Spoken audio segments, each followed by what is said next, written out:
यहाँ पे लिपि पढ़ेंगे, यानी व्याकरण का जो पोर्शन है लिपि। हमारी जो भी भाषाएँ होती हैं वो हम किसी न किसी जो भी अलग-अलग तरह की हमारी भाषाएँ होती हैं, तो उनकी क्या होती है एक लिपि होती है।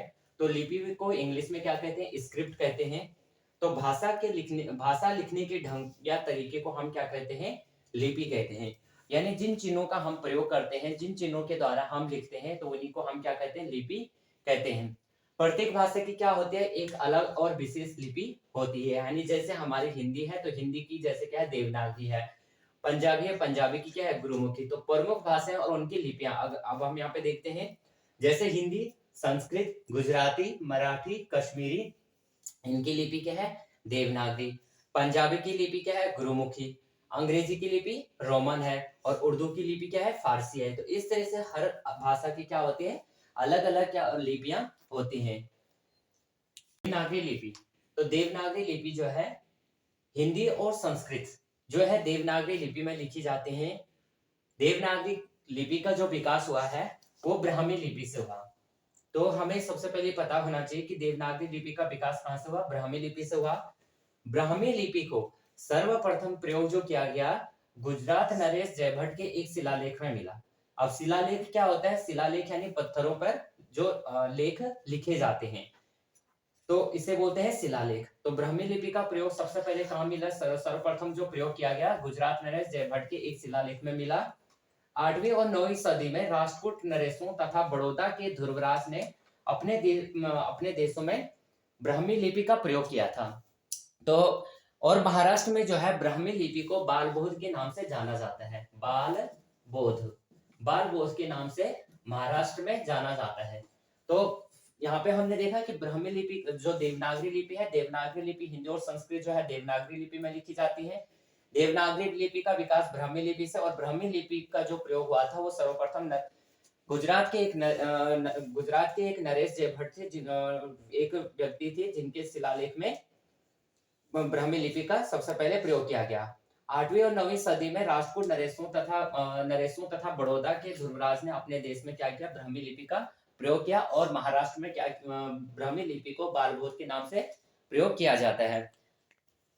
कि जो देवनागरी लिपि है, देवनागरी लिपि को क्या किया गया? 3 भाषाओं का जो है महत्वपूर्ण प्रभाव पड़ा। सबसे पहला जो प्रभाव पड़ा वो पड़ा फारसी प्रभाव। फारसी प्रभाव पहले जो है देवनागरी लिपि में जीवामूल्य ध्वनियों का को अंकित करने के चिन्ह नहीं थे। यानी जिह्वा से किस तरह से जो है हमें सब वर्णों को बोलना है, इस तरह के उसमें देवनागरी लिपि में चिन्ह नहीं थे। उसके बाद फारसी से विकसित हुए क, ख, ग, ज, फ। इस तरह से फारसी से क्या है? शब्द आए, और फारसी से क्या हुआ? देवनागरी लिपि पर प्रभाव पड़ा। फिर दूसरा जो प्रभाव पड़ा वो पड़ा बांग्ला प्रभाव। तो बांग्ला प्रभाव यानी गोल गोल लिखने की परंपरा। गोल गोल लिखने की परंपरा कहां से शुरू हुई? बांग्ला प्रभाव से शुरू हुई। और तीसरा जो मेन वो है रोमन प्रभाव। रोमन प्रभाव यानी विराम चिन्हों का प्रयोग। जो हम विराम चिन्हों का प्रयोग करते हैं, जैसे अल्प विराम कहाँ पे लगाना है, अर्ध विराम कहाँ पे लगाना है, बिंदु कहाँ पे लगाना है, क्वेश्चन मार्क कहाँ पे लगाना है, विस्मय सूचक कहाँ पे लगाना है, उद्धरण चिन्ह कहाँ पे लगाना है, और पूर्ण विराम में खड़ी पाई की जगह बिंदु का प्रयोग यहाँ होने लगा। तो इस तरह से ये हमें रोमन प्रभाव में विराम चिन्हों का प्रयोग देखने के लिए मिला। बांग्ला प्रभाव में गोल गोल लिखने की परंपरा, और फारसी प्रभाव से हमें पहले जीवामूल्य ध्वनियों को अंकित करने के चिन्ह प्राप्त नहीं थे, लेकिन बाद में हमें जब बाद में फारसी प्रभाव विकसित हुआ तो हमें क्या मिले? यहाँ से ध्वनियां मिलना शुरू हुई। तो क, ख, ग, ज, फ, इस तरह के फारसी प्रभाव यहाँ से हुए। अब यहाँ पे कुछ देवनागरी लिपि की क्या है? कुछ विशेषताएं हैं। देवनागरी लिपि की जो विशेषता है कि ये क्या होती है? एक तो क्या होती है? ध्वनि क्रम में इनकी क्या होती है? पूर्णतया होती है। जो वैज्ञानिक दृष्टि से क्या है? ध्वनि क्रम में पूर्णतया वैज्ञानिक है। और वर्णों की अंतिम ध्वनियां क्या होती है? नासिक होती हैं। यानी वर्णों की जो अंतिम ध्वनियां नासिक हैं, ह्रस्व एवं दीर्घ स्वर में बटे हुए, यानी कुछ क्या है? ह्रस्व है, कुछ क्या है? दीर्घ स्वर है। उच्चारण एवं प्रयोग में क्या है? समानता है। यानी उच्चारण और प्रयोग करेंगे तो उनमें क्या पाई जाती है? समानता पाई जाती है। प्रत्येक वर्ग में घोष और अघोष और सघोष है। अब वहां आगे हम ध्वनि वाले चैप्टर में पढ़ेंगे कि यहाँ पे जो ह्रस्व स्वर क्या है, दीर्घ स्वर क्या है, और यहाँ पे प्रत्येक स्वर में अघोष वर्ण कौन है, सघोष वर्ण कौन है।